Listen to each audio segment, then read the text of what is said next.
I'm in your corner, friend. I'm in your corner. Welcome back to A Vulnerable Mom and Dad podcast. You're supposed to come in with me when I say that. What? Hey, that's how we got 3 kids. Hey, listen. Okay, come on. Let's start off and say, okay, it was what going on. I don't remember the intro. We have to start this whole thing over and be like, and it's yo, fine. What going on? You all are here on the journey with us. So yeah, what going on? Welcome back to A Vulnerable Mom. Say it with me. Oh, I thought I was just going to say Dad. Okay. So, welcome, what going on, Ayo? Welcome back to A Vulnerable Mom and Dad podcast. It's been quite some time since we recorded an episode, and we kind of just want to take you guys on a journey of where we've been and what's been going on since we've taken an impromptu break. So, just to catch you up, I feel like last time we were mentioning about our pregnancy, and basically, I'm not pregnant anymore. So that's really the update. that's one update. I'm not pregnant anymore. So this episode, we wanted to share, what are we talking about? Our birth story this episode? Just wanted to share our birth story / life update, and then the next episode. I was going to do a life update as a whole completely different episode. All right, let's do birth story. That's it and that's all. That's it. Okay, y'all gonna have to stay tuned for the next episode and figure out how life has been going during that whole time. Okay? I guess it's just me being selfish. Like, I'm ready to tell them. I know you want to talk about you. I know you want to talk about you, but let's talk about the birth. Let's talk about the birth. And then we can get through everything else that's been happening. That's right. All right? Well, first things first. I'm the realist. Drop this and let the whole world feel it. I will say everything as far as the birth plan did get complicated when I got injured. Like, you had to change up what you envisioned for your birth plan. That's why I was wondering if we do the life story first, but I'll just throw the snippet in here, and then the next episode we'll do the life story. So for those of you that don't know, sprinkle it, yeah, just for those of you that don't know, on May 17th, went to go play some basketball, got there late, didn't stretch fully, had on brand new shoes I was breaking in, was taking it light because I knew I didn't stretch, but somebody said something, I turned up, and bow, ruptured my Achilles. So I'm currently sitting here on one leg post-surgery. And that was a low-key blessing in disguise, but also it was a gift and a curse. I don't think any of it was a blessing in disguise. I don't think it was a blessing. It was a gift and a curse. It was a gift and a curse, because in a sense, like, going through my pregnancy, I knew that I wanted more time with you, and I was mentally preparing you to take like your paternity leave and all that stuff. But I've just been like praying, in a sense, saying like, you know what, I wish my husband could be home more to be more present with the family and be more present with the kids. But this is something that I've always wanted. This is something I've always like talked about. However, you know, sometimes when you ask for something, you can't imagine it to come packaged the same way that you dream for it. And right. I feel like when I've been asking for like, okay, I want my husband to be home, it didn't come in the way that I thought it would be. So it's like, yeah, God, you hear my prayer, but I'm going to send this man home for an extended period of time, but I'm going to send him home injured. So I feel like my prayer were answered, but it didn't happen in the way that I expected. Did you pray to God or make a deal with the devil? Which one? It's both. Like, I appreciate you being home, but it was just a little bit of like a challenge seeing you maneuver and just being in pain. So, like you said, this happened in May. I didn't have the baby until July. So the kids really didn't have, and this is partially a life update with like summer and everything, like we didn't get to do as much as we wanted to do because you couldn't really walk and I was big and pregnant, so we spent a lot of the time at home. Mm-hmm. So as much as I say I wanted you home, yeah, we literally been home the whole time. Uh-huh. We've been home the whole time. Hey, you said you wanted him home. So and there you were home. So yeah, that happened, and as you heard, we had like 2 months left in the pregnancy. It became complicated because the way I was moving around the house was obviously completely different now. At first I was just hopping around. Mm-hmm. And then finally it struck, the idea struck, I was like, oh, let me just use the computer chair to move around. The reason on my end I feel like it got complicated with the birth plan is because obviously I was there and helped you deliver Sage, solo dolo. Held you up for days, right? Like on my 2 feet, right there. And I egotistically thought I was your personal male doula. Yeah, like I'm not a professional, but I was like your male doula. Like, we ready? I got this. Mm-hmm. Let's get ready to do this primrose oil. Like, I'm here. But obviously, when you're on one leg now, that changes everything. I feel like, and I'll ask you a question, did it put any fear or concerns or even distrust to your pregnancy and what was coming up with you giving birth and going into labor? Knowing like, oh man, my number one supporter is now this, what am I going to do now? I think it didn't really put too much fear. I just know that like pivoting is something that I feel like is something natural in me. Like if something don't go as planned, I'm easy to just like pivot and move into something else. So knowing that you had this injury, I'm like, okay, cool. What else can we do now? I'm not gonna dwell on the fact that you can't really support me in a way, but it's like, how else can you support me? So with the birth plan and knowing that I initially wanted you to be obviously my male doula, I was now like, okay, cool. He can't do any of the things that he did before, but what can you do now? Record. Like, I know you can't help me out, but just make sure that your hands are still working and you can record as much as possible. Because even when we had our virtual baby shower, and one of the questions we asked was like, if Taasha can have one thing at her birth, what would it be? And the answer was like, it wasn't even you, it was just cameras. Cameras, photographer. Make sure that everything is recorded. So capture this moment. I know that like having the baby is not like a medical emergency, and it's not something that's like that I can't do. Knowing that the midwife was gonna be there, I wanted you there to give me like those encouraging words. And it's like, yeah, your foot is the one that's not there to help me, but your voice is something that can still help support me, and your hands is something that can still support me. So I didn't really have any fear that the birth wouldn't go as planned. I just knew that I needed to pivot in a way that was beneficial for both of us. And I appreciate you saying beneficial for both of us, because I know you also took it to, let me know if I'm speaking for you, I also know you took into consideration like my mental state, because even now like I tend to do too much, and I know it would have been stressful for both of us. Like, I'm going through labor, this man trying to stand up on 2 feet, like now I'm stressed in labor because you trying to do too much and I'm worried about you. You were like, but you were still doing a lot though, because like I wrote down the birth plan, and I feel like I don't know, and I don't want to speak for you either, like sometimes I feel like you do a lot to try to prove that you can do a lot, instead of like taking a step back to like ask for help and be like, you know what, I can't do everything. So like, because I had the birth plan and I had all of these things written down, you made sure that like you didn't want to mess up. Like, I can't really give too much with my leg, but I know I can support you in other ways. So it's like, okay, Taasha says she wants her incense light. Okay, let me make sure that is lit. Taasha says she wants the coconut water. Let me make sure, like, every single thing. You had all these cameras charging. You turned on the camera for every single thing. It's like, you were literally doing so much that you didn't want to fail. I my eyes are tearing up. I didn't want to let you down. Knowing my personality. It's not even just the personality. It's knowing what we've been through in the last 2 pregnancies and labor, and knowing that we had that conversation that this is it, this is the we're last not doing one, this again, right? So I knew it wasn't going to be perfect, but I knew in me I wanted to make sure that it was the best. I gave my best, and I really didn't want to let you down. I don't want to let us down. I didn't want to let whoever was coming out down. Yeah. But can I tell you though, this was honestly, are you eating?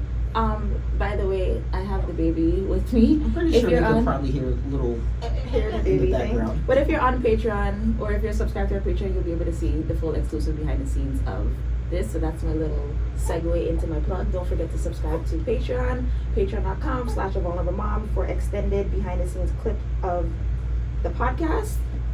Because right now, baby is squirming. You can put the nipple in your mouth. Yes, you got it. Okay. So I wanted to say though that this was by far one of the best birthing experiences I've ever had. It literally was everything that I ever dreamed, and everything that I imagined it to be. It was literally that and then some. Perfect. So now I know where to go with this. So let's talk about what you experienced your first labor, right? That you were like, can't do that again.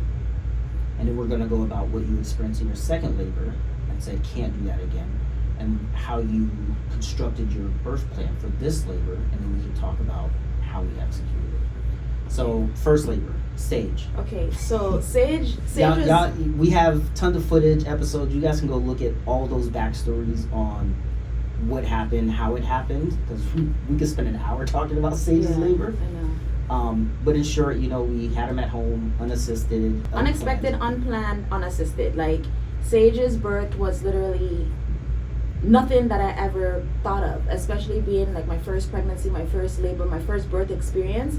I imagined that I was going to be at the birth center having a water birth, right? Mm-hmm. I didn't really That's right. completely visualize that birth happening, but I just know that because it was my first experience, I just knew that okay, I'm gonna be at the birth center. I don't know what contractions feel like. I just don't know what to expect. Mm-hmm. There's no expectations. There's nothing to go off of.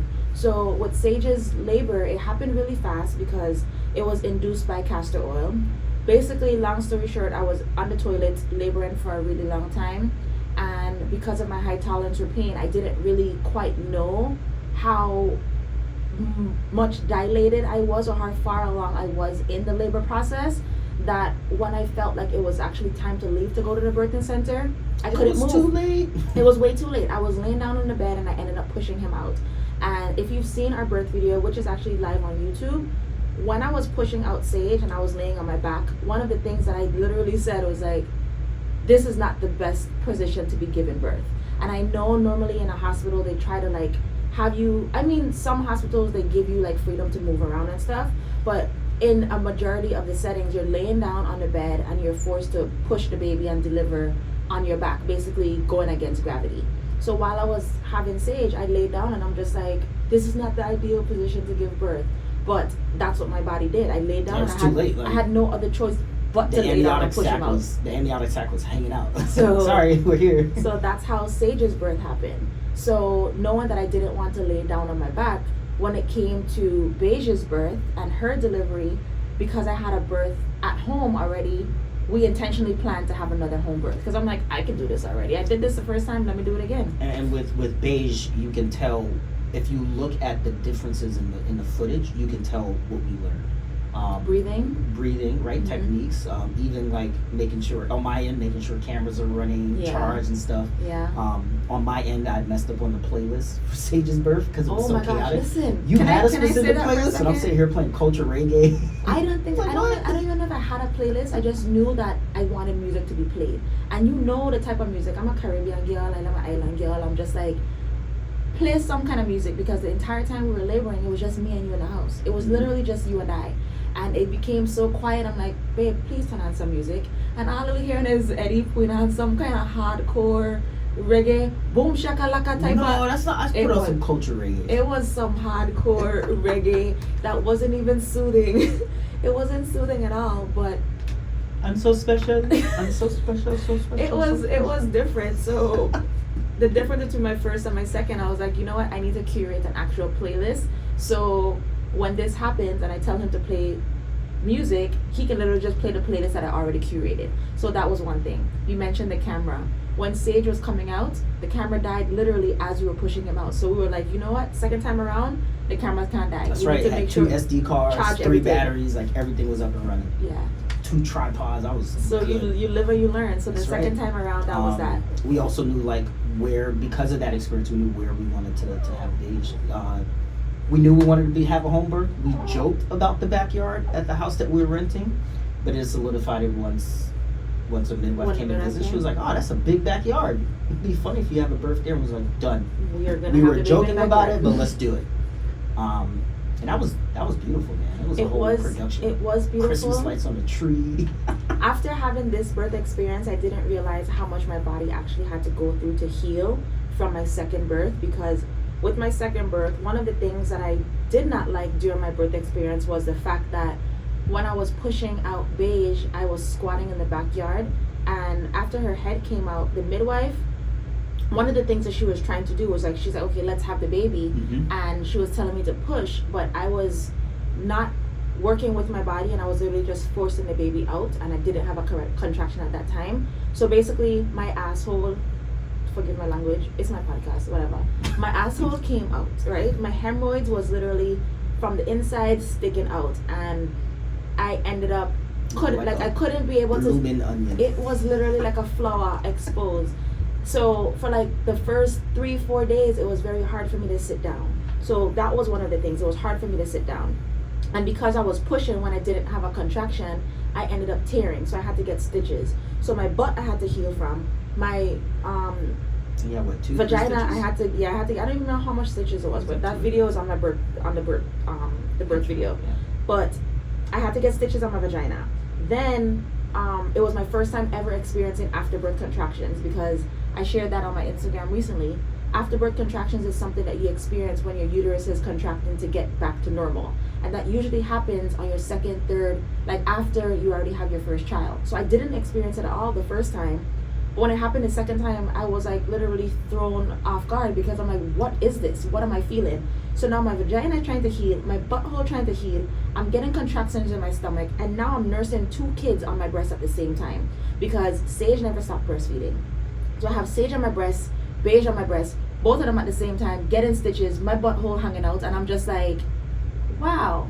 I didn't realize how much my body went through at that time and how much I had to heal until I had this experience. Interesting. So you learned, so from Sage, it was like, we know what we need to do to have a better labor. Mm-hmm. And then after you had Beige, it was like, got it. I know what I need to do for that 4th trimester post-labor. Exactly. And I feel like we killed it this time. We're still going through it. Yeah, we're still, baby's still fresh. Still fresh. Still freshly but I feel like postpartum. we manage post-labor much better this time around as well. Mm-hmm. From those experiences. And it goes back to, like, that's why I was so hyper-focused. Because I knew this was the last one. It's like, everything has to be right. Because they know, okay, we know we did wrong. Let's try for a 4th kid. Try again, do it again. Yeah. But also we have to have... And we're not out here, like, having kids just to have kids for fun. Yeah. It's not that type But of thing. also we have to understand that we can't control everything, but still give ourselves grace to know that anything could happen. So it's not like we were stuck to, this needs to be done to the T. Like, it was always just like, let's flow through this, and just like, let's have the environment set up in a way that this is how we want it to go. And if something happens differently, I'm not going to make a big deal out of it. I want my music, okay, turn on the music that's already there. Let's have coconut water. We already have the coconut water set up there. Like, it's just like, you can't control everything that's going to happen, but what we can control, we try to take advantage of that as much as possible. But if something were to happen differently, we just pivot. All right. So, birth story? Let's transition into the birth story, because now we know what we learned from the last 2 births and labors. Mm-hmm. So you put together a birth plan. I was out the game, so now you had to contract a doula. Then right? can we talk about what was stated on my birth plan? That's what I'm saying. Like, let's get into that. Okay. So, you know, you had to contract a new doula. You made a very strong decision of being adamant about who your midwife was. So when it comes to like the doula and stuff, I didn't have a doula because you got injured. It was a new rule based in our at our birth center that we were supposed to have a birth assistant. Now I didn't have a birth assistant. I didn't have a birth assistant for either of my first 2 births. I think they said in 2021 or something, and this was actually after I already had Beige, that they started requiring having a birth assistant, because it's a lot of overwhelm, it's a lot of work for just the midwife to come, because God forbid if something were to happen, the midwife actually needs someone to help her, because a birth assistant, they're not really there to support the mom, they're there to support the midwife. So they required us to have a birth assistant. And I was kind of caught off guard, because in my head I'm like, what do I need a birth assistant for? I already birthed twice without one. But being that they recommended someone, and the person that came as a birth assistant, she's also a doula. So I didn't expect her to come just to be a birth assistant to the midwife. I knew she was gonna come and help us as well, because she's been there since our pregnancy with Sage. So I made sure that when we had to choose who our birth assistant was, I was specific with, okay, I want this person to be there because I have such a good connection with her that I feel like she would enhance our birth instead of like taking away from it. So, and I'll say it, shout out Mika. So on the birth plan, I basically wrote everything that I wanted. So I wanted to move freely in labor. I didn't want to have much cervical checks. I just wanted to labor on my own. I wanted to be able to have encouraging words around me to basically let me know that like I'm capable of doing this. I wanted to be able to labor in my room without people around me. So my mom and my grandma, they were present as well, but I also wanted to make sure that they stayed at a distance with the kids while I was basically laboring as much as possible. So that was one thing. One of the biggest things that I put on the birth plan is I didn't want anybody to know about the birth until at least 4 hours later. Because with both of my births, I know having a baby is very exciting. Yeah, it's very exciting. it is. And for both of the births, like I didn't even get a chance to like properly settle into the fact that I just had a baby without having somebody on the phone Sage was excited. Sage was on your chest, and all you got is FaceTime. Right He's there. here. My mom was like calling people on FaceTime, like telling everybody that I just had Sage. I was in the middle of getting stitches while my cousin was on the phone talking to me. So it was just like I didn't even get a chance to properly heal. Like y'all knew the baby was safe, but I was still such in like a vulnerable state. Like I didn't even deliver my placenta yet. Like y'all over here on the phone with me. So I was like, on my birth plan, I don't want to talk to anybody. I don't want anybody to be aware until at least 4 hours later. That was a birth plan. So I went in, I wanted my labor outfit on. Like I just envisioned what the birth was going to be like, and the same exact way that I envisioned it is how it happened. For humor purposes, I just wanted to go back to the doula. I just think it's funny how we didn't know you were pregnant, but then we saw Mika at Soka Step, like probably a week before. A week before we found out I saw her pregnant. a week before. So I do blame her. And I only see Mika at the birth center, so I saw her at Soka Step just randomly, and a week after that I found I was pregnant. And it was crazy. I called the birth universe, center. I blame her. I called the birth center, and I guess she saw my name on the record. So when she called my phone, she's like, Tasha, what do you mean you're pregnant? Just saw you last week. Just saw you last week. I'm like, this is where we are. Yes, Thanks, universe. The universe was throwing signs, talking to us. We've been talking for a very long time, but we still haven't started talking about this birth. No, we are. We're talking about it. And it's fine because the birth went so fast. Like that part is gonna go by so fast. So let's jump into that. So you were having a typical normal Tuesday night. We can start with Monday. Okay. Because during my pregnancy, or actually towards like the end of my pregnancy, throughout my pregnancy, I've been going to get acupuncture treatments. So I get acupuncture probably bi-weekly or at least like once a week, and I've been doing that before I got pregnant, all throughout my entire pregnancy. Even before I knew I was pregnant, I was getting acupuncture, right? When I was getting closer to my due date, me and my acupuncturist planned that we were going to have a session where she started doing it with electrical stimulation to help me stimulate labor. So the day before I went into labor, I went to get an acupuncture treatment. And normally before I get acupuncture, they do a massage.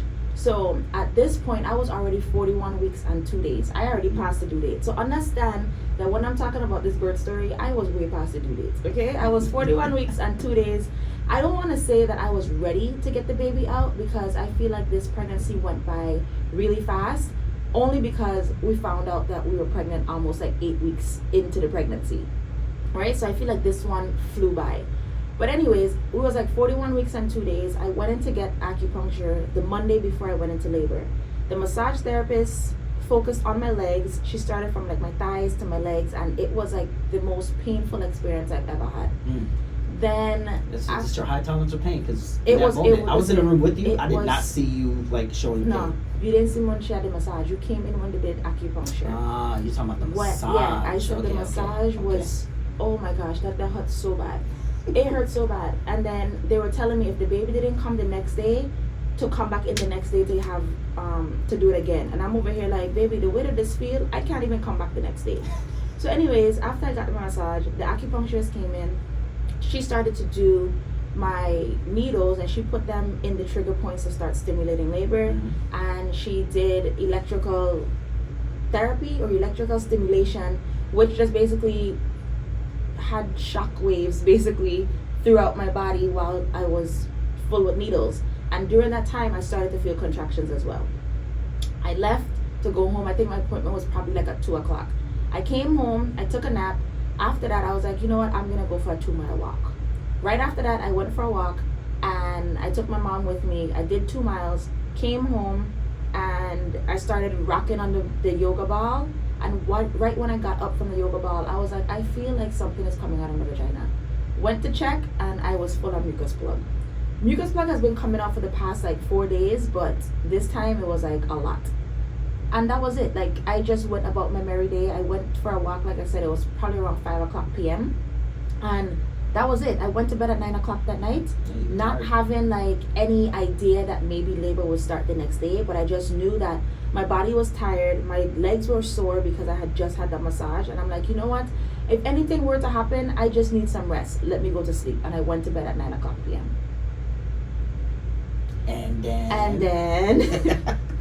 And then I woke up around like midnight, right? It was about 12:30 or so that I started to feel like, okay, my body is contracting, and I feel like it keeps coming, like it's not stopping, like it was Braxton Hicks. It just felt like it kept had coming. Intervals. Yeah, it just like it came, consistent intervals. It came, it stopped, it came, it stopped, and I'm just like, you know what? When 1:00 hits, I'm gonna start timing these contractions. So I was in a bed. The kids were laying in the bed with me. Eddie was in the bed. Like, we were all sleeping. I wasn't in the bed yet. I had stayed out in the living room. Typical late night Eddie. Like, I was playing a little video game. And when I came to lay down, just as I closed my eyes, that's when I heard you moaning and groaning. I roll over. All I see is a bright phone screen in your face. And I'm like, what are you doing? You said, I'm counting contractions. I'm just counting contractions. I was like, okay. But it at that moment for me, it was like, okay, like we did this the day before. Yeah. We counted contractions the day before that and the day before that. Like, I was like, all right, maybe it's not a call for alarm. Let me go back to sleep. And you had just went to sleep then? Yep, I had just REM cycle just started. So 1:00 started, and I was like, okay, when 1:00 come, I'm going to start timing the contraction. So from 1 to about 2:00, basically, I was in the bed, counted contractions, and throughout that time I probably got up to use the bathroom like twice. I counted twice, like 2 to 3 times, whatever. So I was going back and forth to the bathroom, and then after the second time I went to the bathroom, I'm like, you know what, I'm just gonna stay in the bathroom because I feel like it's just still coming, and I'd rather just like sit in the bathroom and labor through whatever I'm feeling instead of laying down uncomfortably inside the bed. So I rolled a yoga ball, took my cup of water, and went into the bathroom, and I started going through contractions. And Eddie, I guess, felt like it was game time, so immediately this man set up camera. Yeah, on like I was asleep, and I think it's the second time you went to the bathroom. I was like, bro, you just went to the bathroom. Mm-hmm. And I'm well aware of the water intake that you have. Like, you just went to the bathroom. And something in me said, turn on your phone and record her walking to the bathroom. Mm-hmm. Just in case, Eddie. It might be a false alarm, but just in case. And I'm in my bed, half wide open. With the flash on, recording you walking by. And then I tried to go back to sleep, and I'm like, yeah, she's been in the bathroom for about a good 10 minutes. Yeah. My honest immediate reaction, I was like, fuck. Nobody tell you to stay up late. Bruh. I was like, fuck. Nobody told you to stay up late. You but same for you. Like, I was thinking about both of us. I was like, you got in 2 hours of sleep. I was just going to sleep. I'm like, damn it. All right. Here we go. And the thing is, you can't choose when this baby comes in, okay? So the baby was ready to come. So when you came in the bathroom and you started like setting up the cameras and recording, I was like, okay, from 1 to 2, I'm counting these contractions. It's still coming. I think when it started, it was about like 5 or 6 minutes apart, right? So then I got into the bathroom and I'm like, okay, when 2:00 comes, I'm gonna go in the shower for an hour. And normally they'll tell you to go in the shower because I don't know if you know, but like water tends to like slow down the contractions sometime. So like if you go into the shower and you try to time your contractions for an hour and they slow down, then it's like maybe that could be false labor or something. But if you stay in there and your contractions are coming consistent, then it's like, okay, something's really happening. Mm-hmm. So I was like, okay, I'm gonna go in the shower at 2:00, and then I'm gonna start timing these contractions from 2 to 3 and see if they still come. And just before the shower, you can tell you were still like in the middle of denial and acceptance, because I remember walking in the bathroom with the tripod and the camera, and like, what are you doing? Why are you recording this? I'm like, hey. You never know. Hey, you literally been in the bathroom for about 20 minutes, and you sit here counting contractions, I'm looking at it, and it's consistent. And that's when you said, all right, let me move over to reality and let me go in the shower. Let me go in the shower and see. Yeah. And that's when you and I, our connection got stronger, because you're in the shower and you're just like tapping. You're just like... Yeah, I told you, I was like, hold on to my phone. I'm going to tap on the glass whenever a contraction starts, and I'm going to tap on it again when it's time to stop. And normally, like when I was going through birth classes, like the midwife was saying, like, don't spend your time counting contractions. And for some reason, I don't know if it's like a thrill, but I've done it all 3 labors. Mm-hmm. Like I literally just had my phone on counting contractions. I'm like, I know it's going to come. Why do you keep counting them? But that's something, I guess, to help me get my mind off of like I don't know, like the reality of it happened. I'm like, okay, start it, stop it, start it, stop it. I'm like, I know it was just like a thrill to keep counting it. But while I was in the shower, I had my birth affirmations all around inside the bathroom, and it was something that helped me to like breathe through the contractions and know that like my body was capable of like birthing my baby. So I was very intentional about having the affirmations all around the room, all around the bathroom, all around like everywhere that I knew that I was going to labor. So the contractions in the bathroom never stopped. I came out the shower. So now this is 3 o'clock because from 2 to 3 is when I started to count the contractions.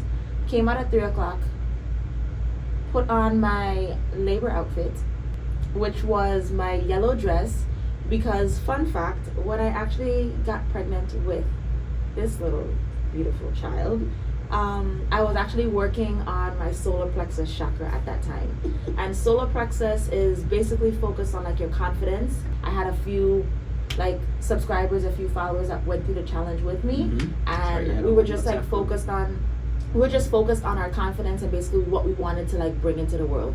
So I got pregnant while wearing yellow. So I was like, okay, when I have this baby, we're gonna wear yellow too. So I made sure I had my full-on labor outfit. Now mind you, because my husband said he is inside this chair, right? He's rolling back and forth in a chair, turning on lights, trying to get me watermelons to eat, all these different things. Pineapples, he's making noise. water. He's making noise rolling back and forth to the point where he woke my mom up. Well, she was already up. She went to the bathroom, and because she went to the bathroom, she was just sitting in her room. And her side of the story was, yeah, I knew because she saw the light on. I saw the light on when I went to the bathroom in your bedroom. It's already at this point 3 o'clock. 3 o'clock, yeah. I'm like, all right, the bathroom light's on. She went to the bathroom, came out, and then she said, all she heard was just the chair rolling back and forth from the bedroom to the kitchen, from the bedroom to the kitchen. And then she finally walked out. She said she was staying, and she stayed outside our door for a minute just to like listen in to see like what's happening. She's like, I was outside the bathroom for a while. So she was outside the bathroom, and then she finally came in. Because kudos to her, she was also respecting the birth plan. Like, hey, I know to give you your space, and you'll ask me for help when you need it. But then after a while, the curiosity came in. She was like, what's going on in here? Something happening, right? It's like, yes, mom, it's happening. Yeah. And she's like, all right, I'm gonna go do my part.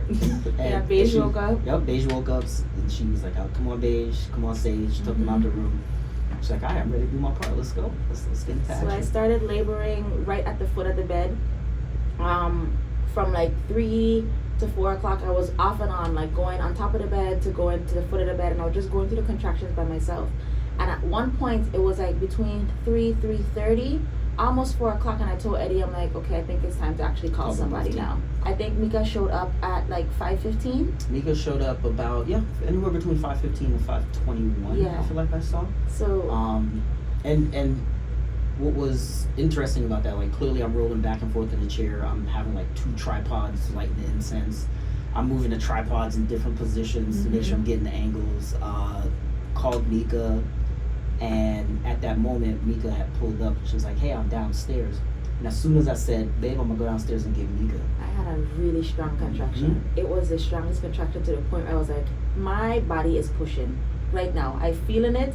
This shit hurts so bad. It was like, talk about it was timing. Literally right timing. Like as soon as you were about to walk out the house to go and get her, that contraction hit me like a brick. Like it's embedded in my head. I remember being on the crutches because I looked at you and I was like, hey, I'm gonna go downstairs and get Mika. You went, Yeah, it was. My body's pushing. I was like, oh wow. Like talk about timing. We called them at just the right time. Because had I called them this time, it would have been too late. It would have been too late. It would have been too late. So she came upstairs, and immediately, like as soon as she came right behind me, and she started like pushing my pelvis together and like massaging my lower back. And she did this thing where she like took your hips and started to sway them. Babe, as I'm talking about it right now, like I'm envisioning just even like feeling a contraction. I'm like, that shit, I don't want to say it feel good, but it gave me so much relief to the point where it's like, I never knew what I needed until she came there.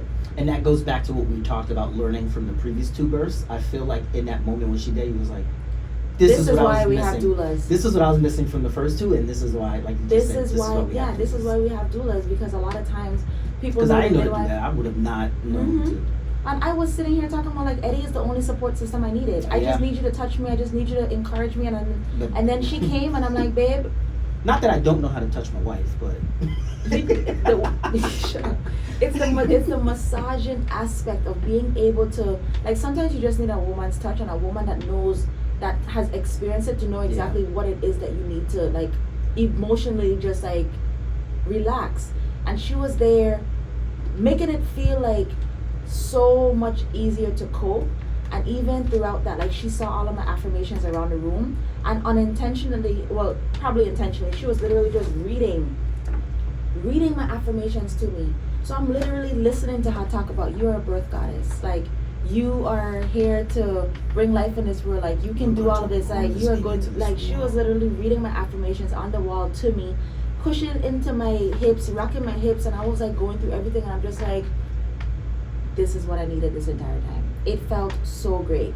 And I feel like she came at the most, like, crucial time, because that's when I needed it the most. And it allowed you to focus. So, like you just shared with Sage, you already pushing me, like, I don't want to be in this position, but it's too late. But because she was able to be there and help you calm down in the most calmest, I'll never forget, like, you was like, hey Mika, I want to deliver the baby on the bed in this position. And she said, okay, after this contraction, let's see if we can move. Immediately she's like, relax your shoulders. From the outside, I'm getting emotional, and I can understand now why, I'll save it, like, why I cried. Like, it was just beautiful to see, like, you just be in unison with your labor compared to the first two. It's like, oh man, I see the difference and I feel it. Yeah. It was beautiful shit, bro. It was beautiful. So the midwife, so she was basically just going through the contractions, or helping me, like, maneuver through the contractions, and the midwife came at 5:50 something. 56? Yeah, she came really close to 6 o'clock. Yeah. So as soon as she came, immediately she was like, okay, I just want to check you to see where you are. So I laid down on the bed, I got up on the bed, opened up my legs so she could check me, right? As soon as she stuck up her fingers in there to check me, she was like, you're complete. I didn't even know what that meant, right? So Mika was like, you heard what she said? And I was like, what? She's like, you're complete. I was like, what the hell? She's like, you're 10 centimeters. And I was like, that's really all I wanted. I just want people to come and let me know, like, it is game time. So she came, checked me. I was already 10 centimeters. Like I said, it was practically 6 o'clock when she came. And after she checked me, Eddie, you want to talk about how you had me try to, like, move positions? Because I was ready to move. So she checked you. And she had to check again. In between that, she had to check again. So you had a contraction. She's like, hey, I want to check again to see where the head is. Yeah. And she goes to, put her finger. And then she said, I can't feel the head because the bag is there. All I feel is bag. You haven't, your water hasn't. She's like, no, she's like, I don't want, all I feel is head. All I feel is bag. I don't want to break the bag. As soon as she said I don't want to break the bag, the bag broke. Literally within the same sentence. Straight super soakers, like, squirt across water the room. Just went everywhere, like pure fluid. And I was like, yep, there it is. And as soon as the water break, all I felt was like more pain. It was like, it was intense. So while I'm laying there and the water broke, I think I had a contraction. I was laying there, I was like, oh my gosh, I am pushing. And you yelled in this contraction. So I was screaming. Me being your husband, your partner, your support, it immediately triggered me. I'm like, oh, this could happen right now. Like, my mind said, this baby's coming out in the next 2, 3, maybe 4 pushes, but definitely 2 or 3. And I got on the bed behind Mika with my one leg, and I was like, hey, we need to move Taasha to a different position. She does not want to deliver the baby on her back. And I selfishly would tell you, I felt so proud of myself. I was like, thank you. Advocate for me, baby. I felt so proud of myself. Because I know, like, I was laying there, and because I was already, like, going through the contractions, and right now I probably was, like, outside of my mind, because I was screaming. Exactly. I was screaming. I was just like, okay, this is intense. So having you there to basically say, okay, let's move her, then they both were like, okay, cool, let's get her into a different position. It was very hard to get into a different position, I'll tell you that. But everybody was, like, pushing on my legs and trying to get me to turn around. And I finally was able to, like, get up on all fours, and I was holding onto the headboard, and now I'm just, like, basically doggy style, ready to, like, push this child out. What? I mean, you push a child the way you receive it. Pretty much. But yeah, the kids were awake, but pretty much like the kids were in and out of the My bedroom. eyes keep tearing up, man. What's going on with me over here? You've been You see taking me all my over emotions, here? and I love that for you. But In my mind, remember I said like that first push, you were on your back. Yeah. I said this baby coming out in 2 or 3 pushes. Like I feel it. And then you had the second one, she checked you, and then you had the third one, and right when you had the third one, that's when the head baby started cried. coming out. Yeah. And I moved. I was like, all right, I need to move out the way because I was also on the bed, sat in my chair. And this is where you didn't notice because obviously you're facing the wall. Mm-hmm. This is where the birth plan kind of like suddenly changed because I turned my shoulder and all I see is your mom. Babe, you have tears in your eyes. I told you, it was emotional.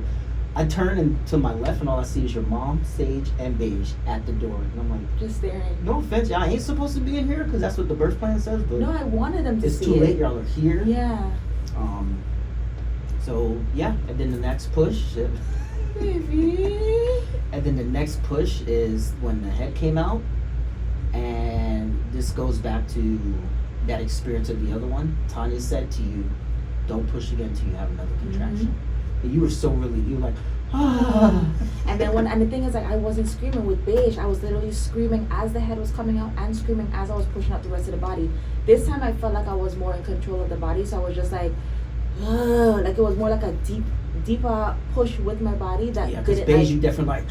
I was forcing it. I was forcing Beige to come out, but this time I was like, I felt so much more confident and so much more like supported that when I was pushing her out, it was just like, yeah, it just.